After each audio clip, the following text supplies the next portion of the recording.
What would it take to cause the world to obey their Creator?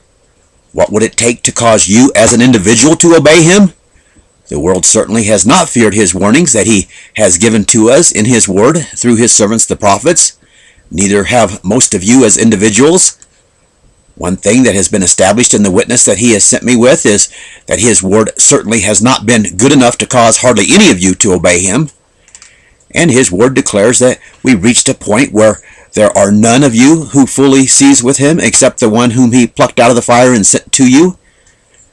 I remember when I was growing up, there was a TV program called The Twilight Zone. I did not watch it except for a couple of times, but what I remember about the theme of it was people not having a clue what was happening around them. They were oblivious to the reality that surrounded them. So it is with the inhabitants of the world today. Nearly all of you could care less about why you were created. You could care less about why we are here in the flesh. I'm amazed at what happens when I tell people that our Creator has risen up His end-time messenger of the covenant to declare His time of visitation upon the inhabitants of the world.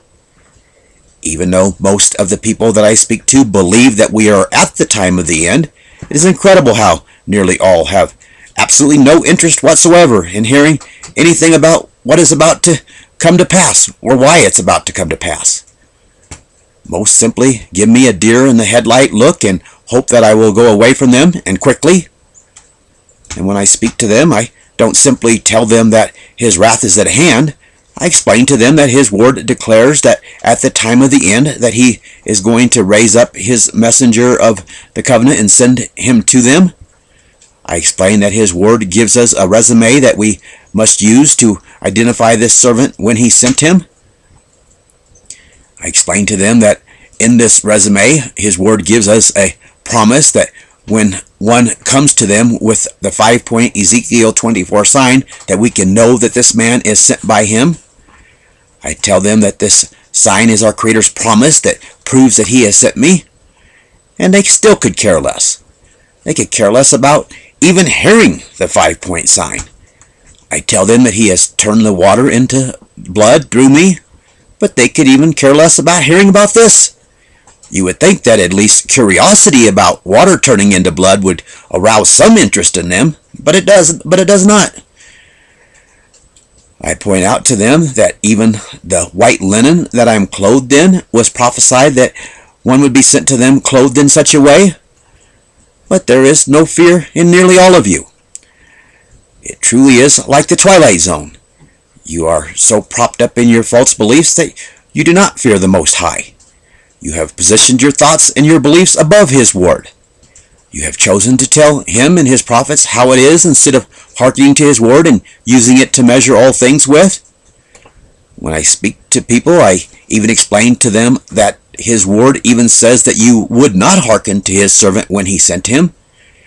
I tell them that His Word says that it is not because you would not hearken to what His servant spoke when He sent him, but rather because you would not hearken to your Creator at the time of the end when He sent His servant. I quote Ezekiel chapter 3, verse 4, and He said to me, Son of man, go get you to the house of Israel and speak my words to them. For you are not sent to a people of a strange speech and of a hard language, but to the house of Israel, not to a large number of people who have a strange speech and a hard language whose words you cannot understand. If I had sent you to them, they would have hearkened to you. But the house of Israel will not hearken to you, because they will not hearken to me, because all of the house of Israel is impudent and hard-hearted. One would think that this verse alone would at least produce some fear in your hearts, but it does not. I also quote that the one whom He was going to send at the time of the end to restore all things would even be named Michael. Read about this in Daniel 10:21. Verily or truly, I will declare to you that which is recorded in the Scripture of truth. In other words, He will reveal and restore all things. And there are none that sees with me in these things but Michael my steward, or Michael my servant. If you believe His Word, it is impossible to refute that at the time of the end that there would be none that would fully cease with Him when He restored all things except for His servant. Even His Son said that one would be sent to restore all things before the fearful day of His Father's wrath, so you should not marvel that He has sent a servant to restore all things. Malachi recorded it as well. How is it even possible that I could share this verse with so many of you and still not know of one of you who has fled to the mountains per our Messiah's instruction to do so? For those of you who do not think that I am this Michael, you certainly are not using Yahweh's word to measure this with. Plus, in lieu of this verse in Daniel, you had better find yourself a Michael that has restored what I have already been sent to restore. In your search for your needle in the haystack, you had better find a Michael that has brought forth Yahweh's promise that he had recorded in his Ezekiel 24 sign. For that matter, if you do not believe that he has sent me, your version of the Creator is a liar, because if I am not this Michael, his word is a lie, because his word says that you can know that it is from him when one is sent to you with this sign. I'll read this sign to you. It's found in Ezekiel chapter 24. And you shall do as I have done. You shall not cover your lips, nor eat the bread of men. And your head covering shall be upon your heads, and your shoes upon your feet. You shall not lament nor weep. You shall vanish your iniquities and mourn one to another, referring to mourning for your own abominations. As with Ezekiel, this is a sign to you, according to all that he has done, you shall do.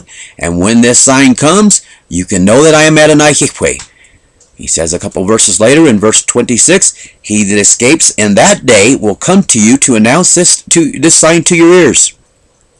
This verse ties in this sign with Zechariah's prophecy about Zerubbabel, since Zerubbabel means one that flows out from the captivity. It also ties in this servant that brings this sign in with the Ezekiel 12 prophecy about fleeing and doing as the servant has done when that sign is sent. And the reference to the Son of Man in this prophecy ties this promise to other Son of Man prophecies. Some of you even declare that I am a false prophet because I often speak in these videos about these proofs that he has sent me.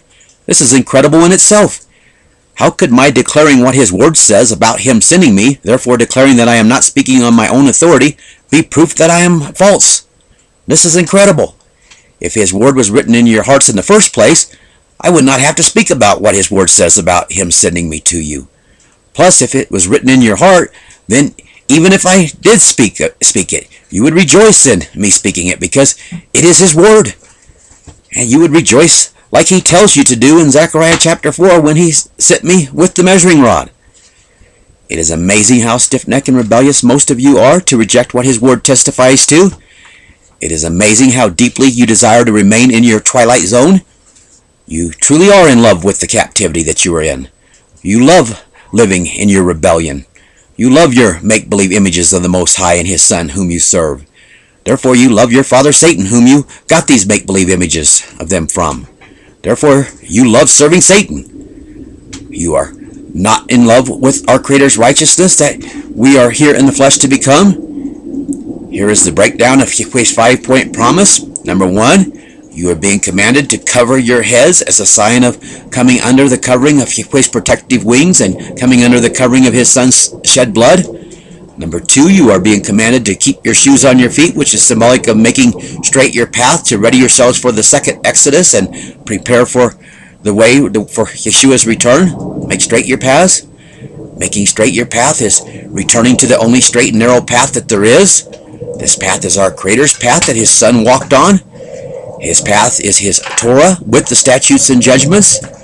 Number 3, his command for you to not lament nor weep. You shall vanish your iniquities and mourn one to another is saying that you are to not mourn or lament over the coming destruction of those who will not return to him. Rather, you are to only lament over your own abominations that you have done by not hearkening to his voice before now. Number 4, you are to no longer eat the bread of men, which means that you are to make his unleavened bread of life your sole source for your instructions that you feed your mind with. The unleavened bread of life is our Elohim's word, which includes his Torah with the statutes and judgments. His Son became this unleavened bread by becoming his Father's word in the flesh, and we're supposed to do as he did. This is what following after him is all about. This unleavened bread is what Yeshua prophesied about when he said that we must eat of his flesh. His flesh is symbolic of this unleavened bread that we must eat of, and we become as he became when we do eat of it. In being commanded to no longer eat the bread of men, you are being commanded to stop listening to Satan's false shepherds as well. And Yahweh's word declares that he is only going to send one to you to declare what is recorded in his scriptures of truth. This is just a reality that his word testifies to. So if I am not this one servant, you had better find another who matches the resume that he has given to us in his word to use to identify this servant. You'd better be looking for another Michael that is also a perfect match to Yahweh's other prophecies that he gave to us to use to identify the one whom he was to send, the time of the end. And when you find him, it might just help that there became a point when none fully seized with him in what he spoke. Number 5, Ezekiel 24 sign, 5-point sign. You are being commanded to not cover your lip, which means you are to join in with me and stand with his servant and cry aloud and spare not in order to warn others. In verses 24 and 26, Yahweh plainly says that when one escapes out of the captivity and comes to you with this sign, you can know that it is from him. Like his word says, this sign is his promise. If you do not believe his promise, in your heart you are calling his word a lie. Period. Ezekiel chapter 2, the children of Israel are obstinate and stiff-hearted before my face. I will send you to them, and you shall say to them, Thus saith Adonai Yahweh, because you are a rebellious house, and whether you will hear or whether you will forbear to hear, you will or you can know that there has been a prophet among you. What did he say in Ezekiel chapter 24? He said, And when this sign comes, you can or you will know that I am Adonai Yahweh. Your problem is you are so full of pride and arrogance that you do not want to be told that you are a rebellious house. You do not want to be told that you are wrong in your beliefs.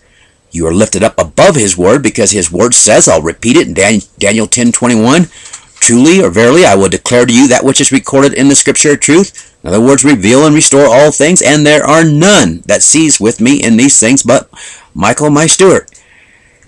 If I were you, I would be rectifying your position by seizing with the Most High in what he has revealed and restored through his servant. And like I said, if I am not this Michael, then you had better be finding one who has revealed and restored what is recorded in the scriptures of truth and seize with him. You had better pull your head out of the sand and leave the twilight zone that you are in. And you had better do so quickly because his wrath is at the door. Today I will finish this video with the key and the signature ring that he has sent me to you with. Isaiah 55:11, woven throughout the prophecy he sent me with. So will my word be that proceeds forth out of my mouth.